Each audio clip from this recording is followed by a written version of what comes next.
All right, in this video, we're going to talk about painting. Drywall's done, and we're ready to start priming, painting, and finishing our ceiling. So in this video, we're going to take you through the whole steps. So get ready to go.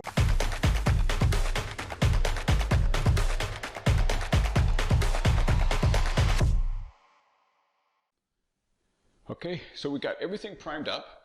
And one of the things you'll notice when you're doing new drywall, or sometimes even when you're doing, repair work and you're repainting a room, sometimes once you get a little bit of, you get the primer on the wall, you're going to notice some little, some nail pops, some scratches, some little gouges here and there. So it's a great time to go around before you start putting your finish coats on to just cover those up. So we typically go around and I'll just kind of, as we're sanding and we're getting stuff prepped, we will just circle them with a pencil and then go back over them. And having white mud isn't the easiest thing to see once it dries. So what I do is I just take a little bit of chalk from a chalk line, just anything, just to put a little bit of color in there, so that you can turn it pink, blue, whatever you want to color you want to use, just so it's a little bit easier to find once it dries. And so then once you've got it, we'll just go along and we've got some spots here that need to be hit up, so we'll just kind of wipe it on, wipe it off, just to kind of fill in these spots here. And like I said, you can see that sticks out a little bit, so it doesn't disappear and then make it hard to find it afterwards, because there's nothing worse than patching things up and then you start going back over, you start painting and you didn't find half your patches, and then all of a sudden they're showing up after you roll over top of them. Then you gotta sand and fix them up again. So it's great to just kind of take care of all this stuff before you get going, and just a matter of wiping on, wiping off. The nice thing about this stage, once everything is sealed, we've got some primer on there, it's not going to take long at all for this to dry up. Mix up some sheetrock 20 or 45, even using the mud straight out of the box with a little bit of the colorant or a little bit of the chalk in there, it's going to set up really fast. It's not going to take any time at all for it to dry. And then we'll just go around and just make sure everything is all covered.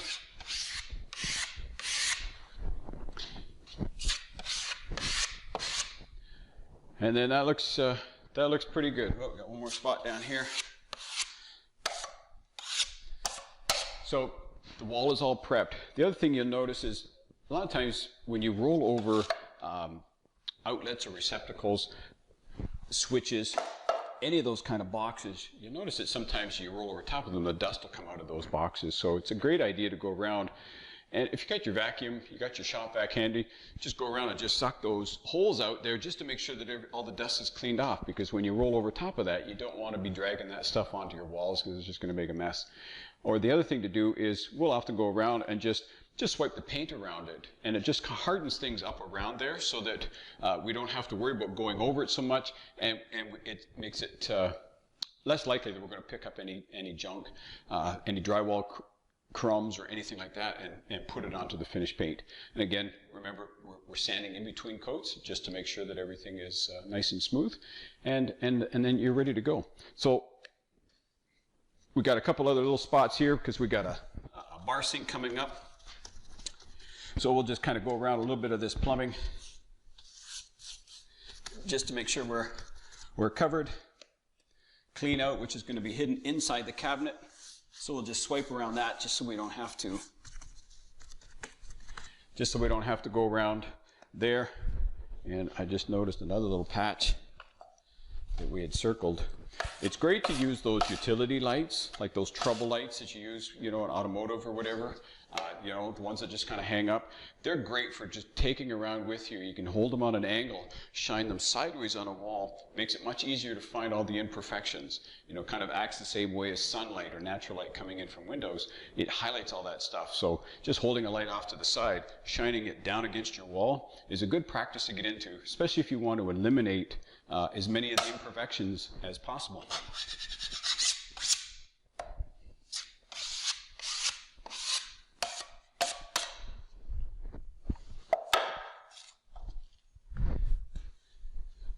So this wall is exceptionally busy. We've got a future fireplace going in here with a TV mounted on top. Of course, we've got some wires hanging out, so we'll just go around those guys as well. Gas line coming in. Yes, I know it's all going to be covered and there's going to be a mantle around it, but I'm a little bit anal. I like to just make sure everything is all sealed and covered. So we'll just go around just to give you an idea, just, you know, the little extra step that it takes to take care of these kind of things. And this is what I mean around the outlets. Just giving it a couple of swipes out. And then I always stipple it. I always stipple a little bit when we're doing around little patches, when you're going back and hitting some of the spots that you patched. When you just draw your brush straight up and down, you're leaving lines, you're creating a grain. We talked about the grain before, so you're just creating a grain.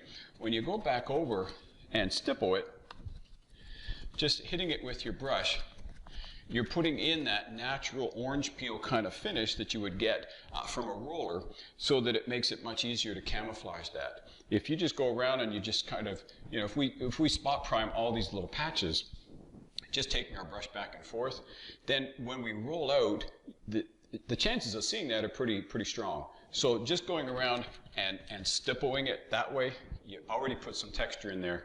So when we roll over top of that, you're not going to see it at all. And then that just kind of hardens things up around the box, cleans it up so that now I don't have to go right over top of that. I'm not going to pick up any junk and put it into the wall. So now we're just going to give this a few minutes to dry up, give this wall a quick sand, and we're ready to paint. Okay, so everything is all set, ready to go. The last step, remember we talked about sanding in between coats, really important because again, we're, you know, you've got your drywall on there, sanding over top of the paper, all those kind of things lifts the hair, lifts the fibers of the material underneath there up once the primer dries. So it's important to give them just a light sanding. It doesn't have to be a heavy scrub, you know, like you're going through it. Just a light sand, just to get rid of the stuff that you feel on your hand, just that roughness, the texture that you feel on your hand. So we're just going to do that.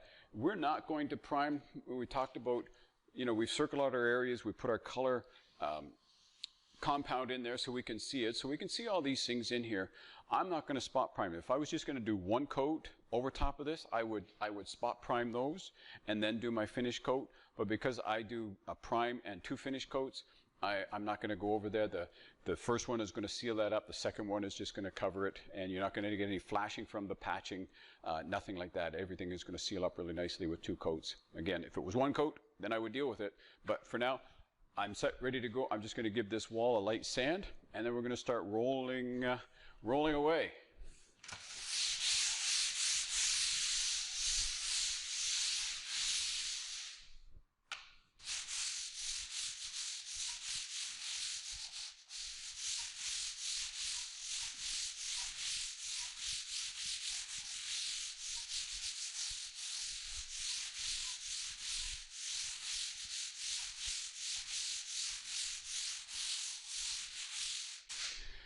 And that's really all it takes, just to get rid of those fibers, get rid of those hairs on there. Then you got a nice smooth finish. You won't have anything sticking out of the paint. You know, on the white, you're not going to notice anything. You get some color on the walls, and then you start to look down the walls. You can see all the little specks and stuff. So this is all smooth, and oftentimes we'll do another one in between the finish coat. Before we put the last coat on, we'll just give it one more little sand just in case. You know, if there's some other stuff that we can feel on it, we'll just give it one more coat or one more quick sand just to get rid of it. But now we're ready to roll. So I'm left-handed, I go left to right. You can pick your side, it doesn't matter which direction you go. You can go from right to left, left to right, whatever you feel comfortable in. But remember, the idea is just to keep yourself going from top to bottom. Not doing any fancy lines, no fancy zigzags.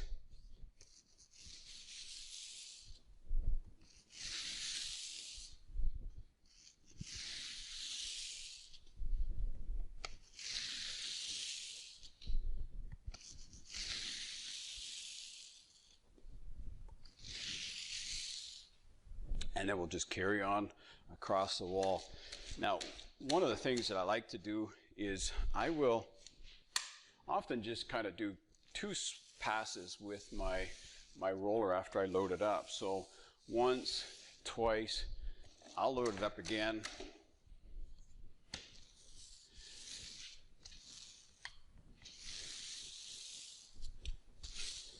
And I'll do it a third time.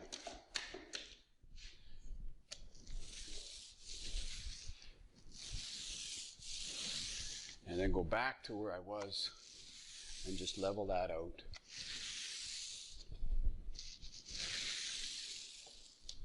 And you'll find that doing it this way, it will not take you any time at all to paint an entire room.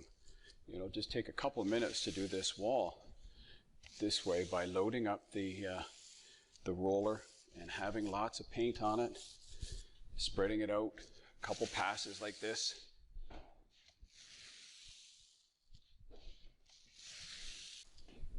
And then when I'm coming back over the, where I finished off, I'm just going to overlap just a couple inches. You don't have to overlap too much because, again, you don't want lines. You don't want too many lines. So, just coming down that width, just kind of look at where you've come down. And then just bring yourself over just so you're about 1 inch or 2 inches, or 6 to 8 centimeters, whichever language you speak. And then just give it a bit of an overlap.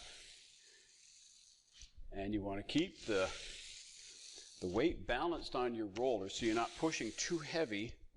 If you start pressing on it too tight, it's really important that you keep your roller wet, because the tendency is your roller starts to get dry, you want to push on it, but because of the design of these, when you push on it, you're pushing on this edge, and that's when you start getting the extra lines, the heavier lines coming through. So you want to keep yourself even pressure, and the best way to do that is just to keep your roller wet. It's better to have more paint on the wall and have to level that out rather than having not enough and you're trying to spread it out, because then you're pushing too much weight on that. See, even this, I've only got one strip left to go, but I'll put a little bit more paint in my roller because I don't want to be pushing too hard in this corner. And back over to where I finished, so I'm coming over a couple inches, top to bottom, one direction. I don't want to mess the grain because it's already starting to set. I don't want to pull it back up.